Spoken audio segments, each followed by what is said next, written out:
They refused to pay the tax because they stated it as injustice. That's true. To their people. Usually I don't like to give tribes and all that clans in the book, but they are there. So at first they came as explorers. The previous ones. Yeah. But this time, 1884, they wanted to occupy the country. One of the first fine Somali doctors in the world. That's one of the good things Siad Barre left the Somalis, really. Other people may have some other different ideas. A great book, a legacy book for historians, educators, and university researchers. Bismillahirrahmanirrahim. Assalamu alaikum wa rahmatullahi wa barakatuh. Welcome once again to Saab English, and today we are honored to have a distinguished guest here at Saab. Dr. Abdullahi, a former WHO doctor who retired in 1994 and an author of A Brief History of Formal Education in British Somaliland and one of the first fine Somali doctors in the world. Dr. Abdullahi, welcome to Saab English. Thank you. First of all, I would like to thank Saab TV to invite me to say a word or two about my two books. Dr. Abdullahi, this book does not only talk about education in Somaliland, but also has more history that was forgotten in the past. From 1884, during the Berlin Conference, how exactly did the British land in Somaliland? There is a long history to that, how the British landed in Somaliland. Yes. It started with, I think, in 1825, when a small ship was destroyed by Somalis around some area in that Berbera. Okay. There was a man called Shibarki, Hamad Shibarki, who supported the British people there and saved some of the sailors. From that day, the British were interested in coming to Somaliland. Their main interest at that time was for the rich people to come here and to hunt big game, like lions, elephants, that sort of thing. And the country was full of these wild animals. Okay. Gradually, the situation changed. There came a man called Richard Burton. Perhaps you have heard about him. Yeah. He came to Berbera. There were two men with their team. Burton went to the west, to Zayla, to Harar. Okay. The other man to the east. And his idea was to find out the Nugal Valley, where it ends. Okay. These men were explorers. And in those days, the British government used to send out these type of people to find out countries that are not yet being colonized. So Burton advised the British government that if British government do not come to Somaliland and colonize, other powers will do. That's what he said in his book. Okay. Things developed, and eventually in 1884, a small army composed of a few Somalis, Arabs, Indians, they came across the Red Sea or the Aden Gulf, and they landed in Berbera. That was 1884. 1884. That was the first time they came to the country to to colonize. So at first they came as explorers. The previous ones. Yeah. But this time, 1884, they wanted to occupy the country. That was the idea. Yeah. But the Burtons, they were explorers. As we send, for example, we have the same custom in the nomads. We send out people to look out for areas where it rained or green grass and that sort of thing. Yeah. It was the same idea or principle. Okay. So that was how they came to British Somaliland. So thank you very much. In your book, there were people known as the Khedivs, who I think you wrote that the British found them here. Who exactly were the Khedivs? The Egyptians they were under the Ottoman Empire, but we used to call it, actually it's just representing the Ottoman Empire. Okay. So they were there, and when they came, I think 1874, 10 years before the British came. Okay. Then they were only in the coastal area, Berbera, Zayla, and Bulhar, and they were not intended to get into the interior. Okay. When the British came, there was no resistance, because at that time the Egyptians were involved with the problem with the Mahdi, Sudanese Mahdi. Okay. The Muhammad. Sudan one. Yeah, okay. So there was a problem in Egypt with that Mahdi. So the British also, before coming to Somaliland, they were in Yemen, and some of them came from India. Because I was not going into details of the history of the colonial rule in Somaliland. Yeah. What I saw in the book was events, not all the events, episodes that happened while the British were there. Okay. And the purpose of that was to illustrate why the British government did not develop Somaliland. That was the whole idea. Yeah. It was not my intention to write the history of the Protectorate of Somaliland. And I have clearly stated that in the book. Yeah. But this question of Bombay government, it's true.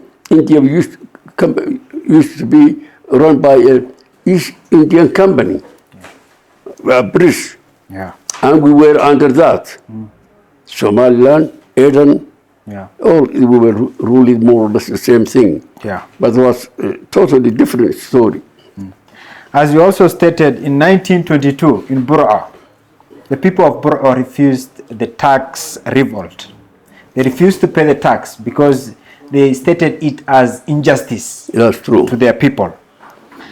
Tell us more about that incident and when it started, how were the people taxed, where was the tax going, and how was it injustice? This is how it came about. Sayyid Muhammad Abdullahi and his dervishes were beaten in 1920. So once the dervishes were out of the scene, then they tried, the British government here in Somaliland, to do something in the field of education. Okay.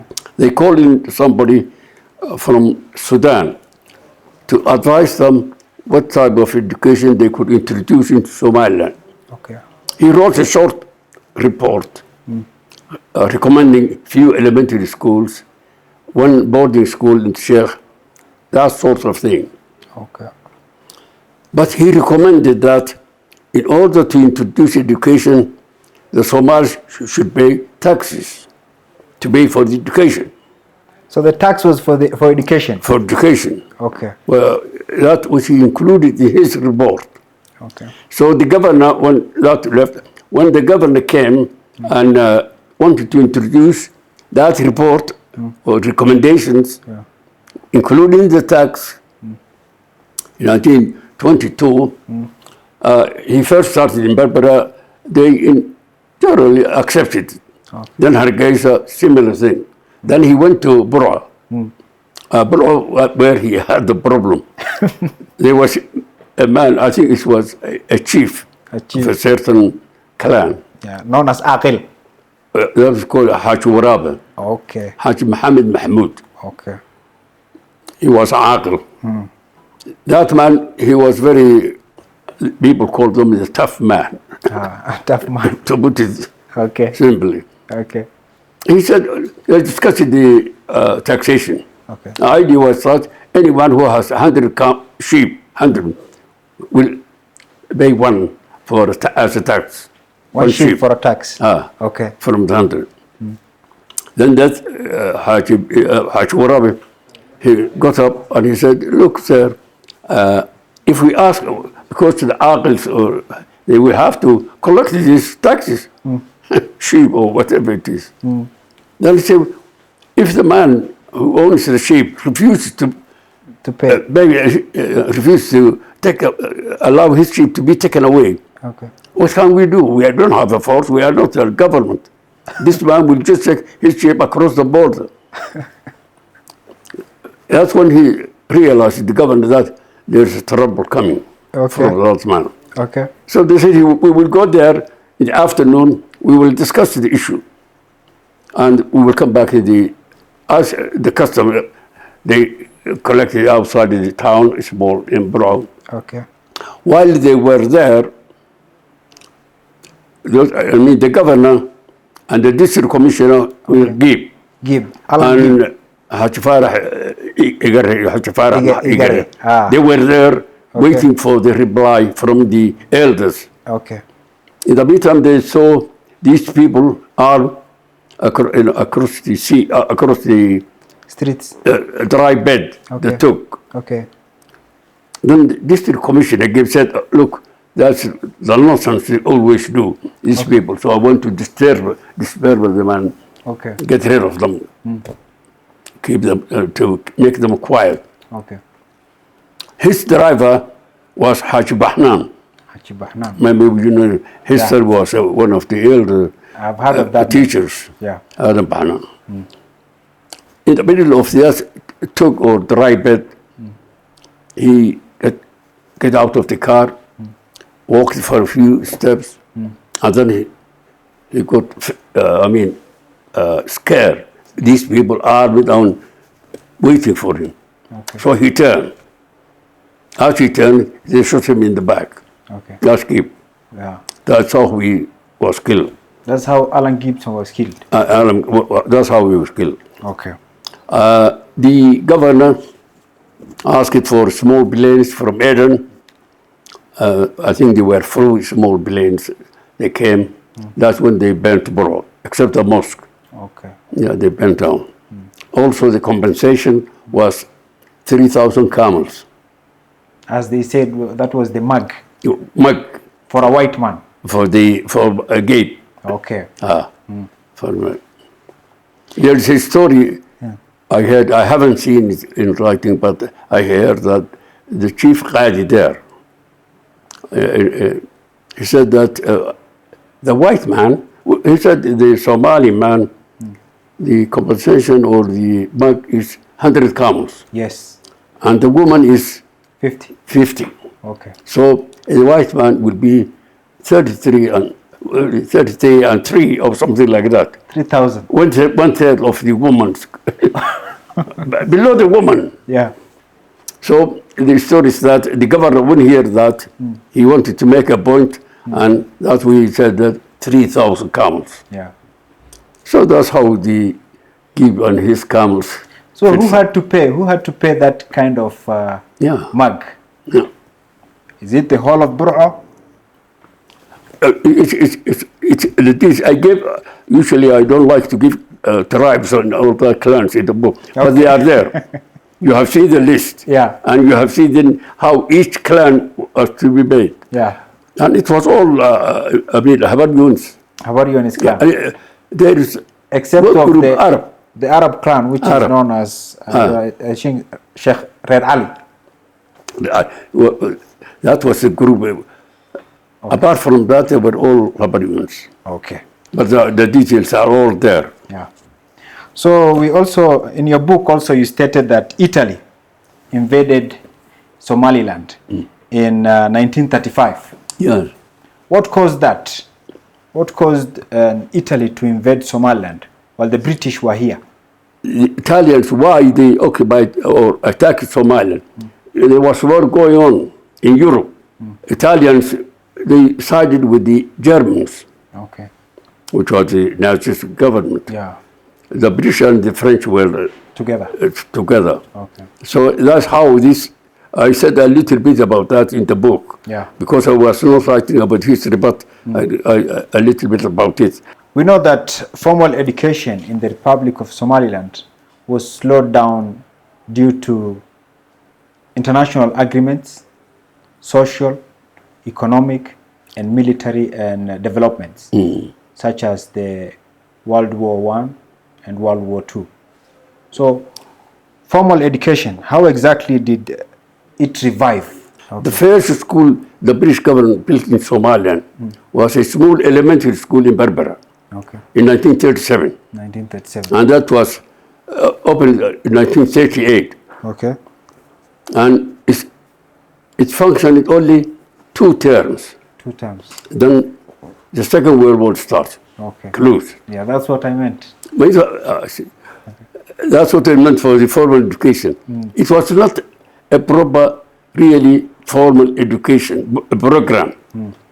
It was just because if you go back in 1905, 4, there used to be 2 or 3 small schools in Berbera, Bulshada, and Zayla. Ah. They were started by commercial Arabs, and few Somalis attended that class. Okay. And then they practically all closed by 1910 or thereabout. The Berbera school survived Okay. and continued even in 1937. Before 1937, Mahmoud Ahmed Ali was headmaster in Berbera. They were using a small, Khairiya or a private club, and that's how they started this part of education in the 30s.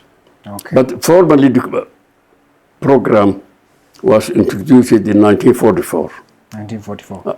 during the war. Okay. Yeah, that's when they brought the directive of education, and then started building schools in different districts. At that time, there were only 5 districts. During the military government, from 1941, say 1949, 48, Okay. that this education was built up. But before that, during the civil government, practically nothing happened. The summary of all this, because I'm sure I'm leaving out some things here and there, but if you read, anybody who reads the book, they will go systematically how the thing developed right from the start. Dr. Abdullahi, how is formal Somali language? How was it written? How did it came up? The written Somali. The written Somali was only yesterday. It was 1972. That's the first time our language was written. In the past, the British government used to use certain system which we don't know, but it was among themselves to write. For the administrators and so that they can understand few Somali words. That's what they used to do. But it has a long history, the writing Somali, which form to take, which orthography to take, Latin or Arabic or some other system. That's one of the good things Siad Barre left the Somalis, really. Okay. Other people may have some other different ideas. Writing the Somali language, it would have been difficult for the civil government to start writing the Somali language.